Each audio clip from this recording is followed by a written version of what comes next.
Assalamualaikum warahmatullahi wabarakatuh. Halo semuanya, selamat pagi, siang, sore, ataupun malam di tempat kalian menonton video ini.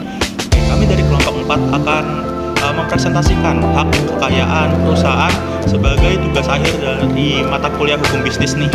Untuk anggota-anggota kelompok kami akan kami tampilkan dalam bentuk sinematik berikut ini. Here we go again.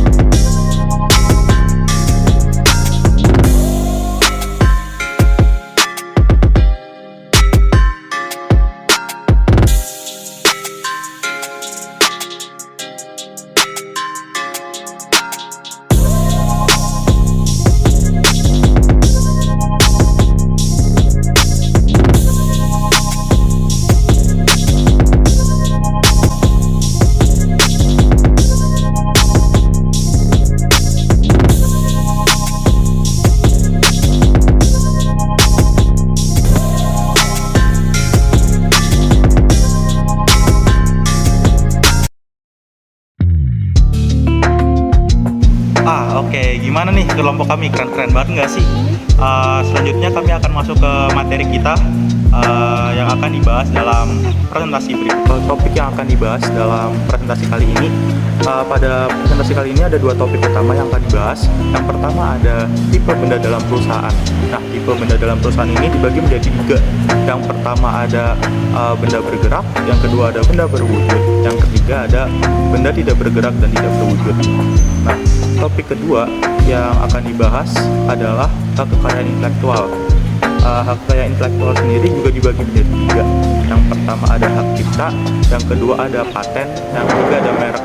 Nah, materi-materi tersebut akan dipresentasikan oleh anggota-anggota kelompok 4 sendiri. Oke, untuk materi pertama sendiri ada benda bergerak. Benda bergerak sendiri udah dijelaskan dalam pasal 509 sampai 518 dalam Kitab Undang-Undang Hukum Perdata nih. Di dalam pasal 509 kita diberitahu bahwa definisi benda bergerak itu adalah barang bergerak karena sifatnya adalah barang yang dapat berpindah sendiri atau dipindahkan. Untuk jenis-jenis barang bergerak sendiri udah jelaskan lagi dalam pasal 510, yaitu kapal, perahu, sampah tambang, kincir, dan tempat penimbunan kayu yang dipasang di perahu atau yang terlepas dan barang semacam itu adalah barang bergerak.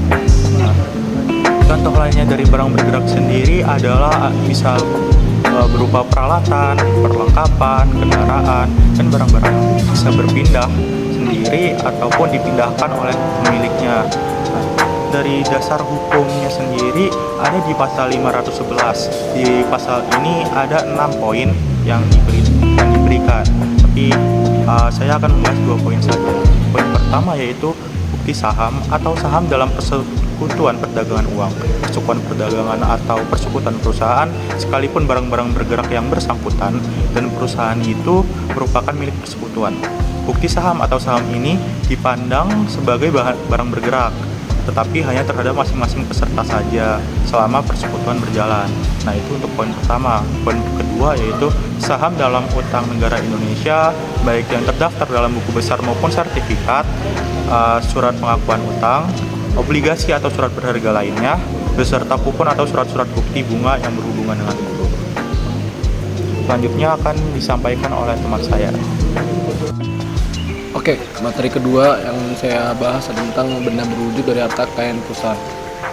Jadi dalam konteks harta kekayaan perusahaan, benda berwujud mengacu pada aset dan properti fisik yang dimiliki oleh perusahaan. Benda berwujud juga dapat berupa berbagai jenis barang seperti bangunan tanah, mesin, peralatan, kendaraan, inventaris, dan lain sebagainya yang memiliki bentuk fisik dan dapat disentuh. Pentingnya mengidentifikasi dan memasukkan benda berwujud dalam harta kekayaan perusahaan adalah untuk memperhitungkan nilai dan keberadaan aset fisik dalam laporan keuangan perusahaan. Hal ini dalam mengevaluasi nilai perusahaan dan juga sebagai acuan dalam mengelola aset tersebut. Penilaian benda berwujud dalam harta kekayaan perusahaan dapat melibatkan proses seperti penilaian properti, penilaian mesin, peralatan, atau penilaian kendaraan, dan lain-lain. Nilai aset fisik tersebut dapat berupa seiring waktu karena faktor seperti penyusutan, kehausan, dan perubahan nilai pasar. Perusahaan juga melacak dan mengelola benda berwujud dengan baik. Sesuk melakukan pemeliharaan, perbaikan, dan penggantian jika diperlukan. Pengelolaan yang baik terhadap benda berwujud membantu menjaga nilai aset perusahaan dan memastikan kelancaran operasional dari aset dan perusahaan tersebut. Untuk dasar hukum yang mengatur benda berwujud itu sangat tergantung dari yurisdiksi dan sistem hukum yang berlaku. Contohnya pertama itu ada hukum properti. Hukum properti mengatur kepemilikan, penggunaan, pemanfaatan tanah serta bangunan. Lalu juga ada hukum merek dan hak cipta. Jika stok barang mencakup merek dagang atau hak cipta, hukum merek dagang dan hak cipta dapat memberikan perlindungan hukum atas hak-hak tersebut. Terima kasih. Ya, jadi saya akan membahas tentang apa itu harta tidak berwujud dan tidak bergerak dalam harta kekayaan perusahaan. Jadi dalam konteks harta kekayaan perusahaan, benda tidak berwujud dan tidak bergerak mengacu pada aset yang tidak berbentuk fisik dan tidak memiliki kemampuan untuk bergerak. Dan ini berbeda dengan yang bergerak, kayak seperti bangunan, kendaraan, atau mesin yang memiliki keberadaan fisik yang jelas. Terus pada dasarnya benda tidak berwujud dan tidak bergerak adalah aset non fisik yang dimiliki oleh perusahaan dan memiliki nilai ekonomi. Nah, terus beberapa contoh umum dari benda tidak berwujud dan tidak bergerak itu termasuk hak kekayaan intelektual. Nah, ini mencakup hak cipta, merek dagang, hak paten, terus desain industri dan rahasia dagang. Hak-hak ini memberikan perusahaan hak eksklusif untuk menggunakan dan memanfaatkan ide, inovasi, serta karya kreatif mereka. Yang kedua itu lisensi dan kontrak. Jadi perusahaan itu dapat memiliki lisensi atau kontrak dengan pihak ketiga untuk menggunakan intellectual property atau hak lainnya. Misalnya perusahaan mungkin memiliki lisensi untuk menggunakan perangkat lunak atau teknologi tertentu. Yang ketiga itu goodwill, kepercayaan baik. Ini adalah nilai tambahan yang melekat pada merek, reputasi, dan hubungan pelanggan perusahaan gitu. Jadi goodwill itu mencerminkan kepercayaan dan loyalitas pelanggan perusahaan. Terus yang keempat itu sistem informasi dan database. Jadi perusahaan dapat memiliki sistem informasi dan database yang berisi informasi penting seperti data pelanggan, data penjualan, atau data keuangan. Terus jadi benda tidak berwujud dan tidak bergerak itu memiliki peran yang signifikan dalam harta kekayaan perusahaan karena dapat memberikan keunggulan kompetitif dan nilai ekonomi. Namun penilaian dan perlakuan akuntansi untuk aset ini bisa lebih kompleks dibandingkan dengan aset fisik yang diukur dengan mudah. Terima kasih. Saya akan membahas materi keempat, yaitu hak kekayaan intelektual berupa hak cipta. Hak cipta adalah suatu bentuk perlindungan hukum yang diberikan kepada pencipta karya intelektual seperti karya sastra, musik, gambar, film, dan karya seni lainnya. Hak cipta memberikan pemiliknya hak eksklusif untuk mengontrol penggunaan dan distribusi karya tersebut, serta memberikan perlindungan terhadap penggunaan tanpa izin atau penggandaan karya oleh pihak lain. Hak cipta diberikan secara otomatis kepada pencipta karya begitu karya tersebut dibuat dalam bentuk yang dapat diakui.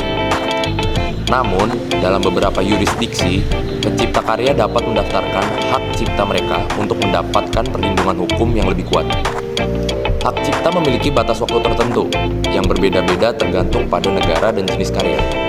Setelah hak cipta berakhir, karya tersebut masuk ke dalam domain publik dan dapat digunakan secara bebas oleh siapa saja.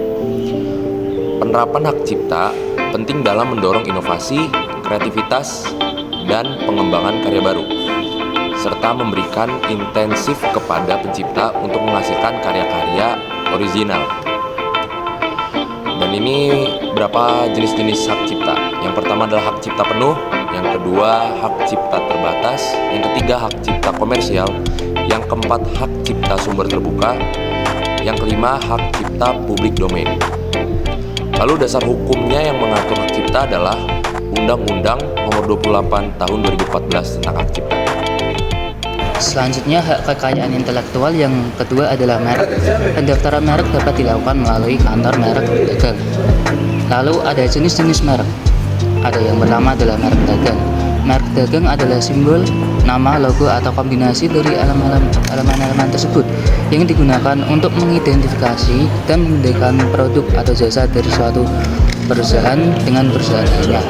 Selanjutnya ada merek jasa. Merek jasa mirip seperti merek dagang, tetapi yang membedakan hanyalah jasa tidak berwujud dan tidak dapat disimpan atau dimiliki secara fisik.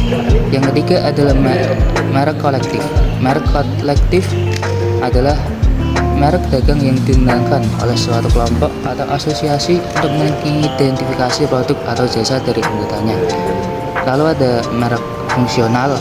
Merek fungsional adalah merek yang mengacu pada merek dagang yang memberikan informasi tentang fungsi atau karakteristik utama produk atau jasa. Yang kelima ada merek citra. Merek citra atau citra merek adalah persepsi, asosiasi, dan opini yang terbentuk di benak konsumen ketika mereka berinteraksi dengan merek tersebut. Lalu yang keempat, 6 ada merek eksperiensial. Merek eksperiensial itu berfokus pada pengalaman dan sensasi yang dirasakan oleh konsumen saat berinteraksi dengan produk atau jasa yang ditawarkan. Selanjutnya ada dasar hukum yang melandasi merek, yaitu Undang-Undang Nomor 20 Tahun 2016 tentang merek dan indikasi geografis. Hak kekayaan intelektual yang ketiga adalah hak paten. Pendaftaran paten dapat dilakukan melalui kantor hak cipta atau Badan Perlindungan Kekayaan Intelektual setempat. Jenis-jenis paten ada dua, yaitu yang pertama paten diberikan untuk invensi atau penemuan yang bersifat baru dan bisa diterapkan di industri berlaku selama 20 tahun. Selanjutnya yang kedua ada paten sederhana, diberikan untuk setiap invensi atau penemuan baru, pengembangan proses atau produk yang ada, proses baru, produk baru, metode baru, dan bisa diterapkan di industri berlaku selama 10 tahun. Lalu ada pula dasar hukum yang mengatur paten, yaitu Undang-Undang Nomor 13 Tahun 2016 tentang paten. Oke, sekian dari kelompok kami, yaitu kelompok keempat yang membahas tentang apa? Harta kekayaan perusahaan. Ya, jika ada kata-kata yang salah atau yang kurang gitu, kita minta maaf karena segala bentuk kesempurnaan itu Tuhan. Terima kasih ya sudah menonton dan melihat video-video kami. Sampai jumpa di next.